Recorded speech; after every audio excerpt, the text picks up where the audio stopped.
Bonjour à tous, alors aujourd'hui c'est un seul pleureur mais on va pas s'apitoyer pour autant. Je vous souhaite une très bonne année 2022, c'est compliqué, un démarrage compliqué, mais je vous souhaite une très bonne année, prenez soin de vous et surtout faites attention à vous.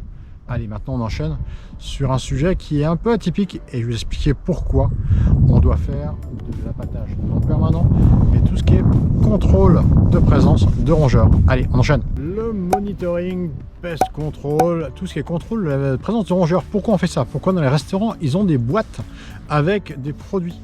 Qu'est-ce qu'il y a dans les produits? Là, c'est les réponses que je vais vous donner. Dans les boîtes, il n'y a pas de produits rodenticides qui vont faire mourir les rats. C'est si les personnes respectent bien la réglementation, surtout si les entreprises respectent bien la réglementation, parce que ça, depuis 2018, on n'a plus le droit de le faire, mais on en voit encore souvent. On met non plus du rodenticide, la morora pour certains, ce qu'on appelle la morora, mais on met tout simplement du monitoring, du placebo. Pourquoi du placebo? Tout simplement pour vérifier la présence de rongeurs. Si on confirme la présence de rongeurs, là, on va passer en action curative. Donc le but étant de faire du préventif pour ne pas impacter trop la colonie. Et les rongeurs ont une utilité. Alors sur Paris, visiblement, ils n'ont plus trop compris l'utilité. Mais normalement, ils ont une utilité aussi de cohabiter avec nous. Comment ça se passe? Tout simplement, une colonie de rats, de rongeurs, sont très hiérarchisées.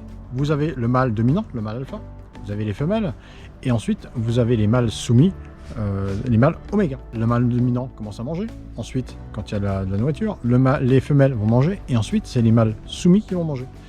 Malheureusement, parfois on a ce qu'on appelle une pression alimentaire, ils n'ont plus assez à manger. Donc qu'est-ce qu'ils font? Ils partent en excursion pour essayer de trouver à manger ailleurs. Ils vont partir comme ça pendant plusieurs nuits pour aller trouver un nouveau site et pour pouvoir se nourrir. Une fois qu'ils ont trouvé un nouveau site, ce qu'ils font, c'est qu'ils ramènent une femelle et là ils peuvent se reproduire, et là on arrive face à un gros problème. On est vraiment là sur du curatif parce qu'on a une grosse infestation. Pourquoi mettre du monitoring, du placebo qui, vous allez me dire, ça sert à rien, ça tue personne, c'est juste là pour les nourrir? Oui, c'est là pour les nourrir, mais pourquoi les nourrir? Quand ils arrivent, la première chose qu'ils vont croiser, c'est notre produit, notre placebo. Ils vont commencer à se nourrir. Nous, quand on fait des passages réguliers, on va voir qu'il y a consommation, on va changer le produit pour mettre exactement le même, mais pas en version placebo, en version toxique. Et là, on va tout de suite éliminer le mâle avant son intégration, et on règle la solution comme ça. Donc c'est pour ça, amis restaurateurs ou autre entreprise, si vous avez besoin de faire du monitoring afin d'éviter une infestation, n'hésitez pas à nous contacter, vous aurez nos liens, vous savez où nous trouver maintenant, parce que c'est comme ça que l'on peut protéger votre bâtiment. Ça ne sert à rien de mettre du curatif en permanence, on prévient et seulement après, s'il y a besoin, on met du produit toxique. Produits toxiques, il y a différents produits, ça on en reparlera, on fera une vidéo là-dessus. On a ce qu'on appelle les AVK, les anticoagulants, ça c'est ce qui existe depuis des années.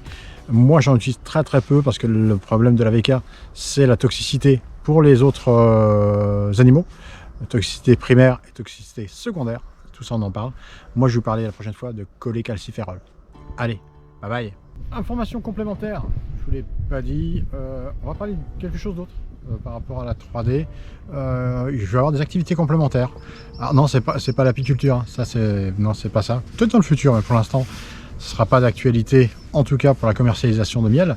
On va parler d'autres activités, je vous en parle un peu plus, je pense, fin du mois. On va parler d'autres matériels, plus gros, beaucoup plus gros que ma poudreuse. Vous allez voir, des activités qui sont en complément par rapport à mes certifications, par rapport aux formations que j'ai faites. On va en parler bien plus à partir de février. Allez, bye bye. Et au fait, n'oubliez pas, vous abonner. Et pour ceux qui ne nous regardent pas sur YouTube, oui, il y a la chaîne YouTube, il y a aussi Facebook, Instagram. Là, ce que vous faites, vous partagez. Allez, cette fois-ci, je vous laisse. Bye bye.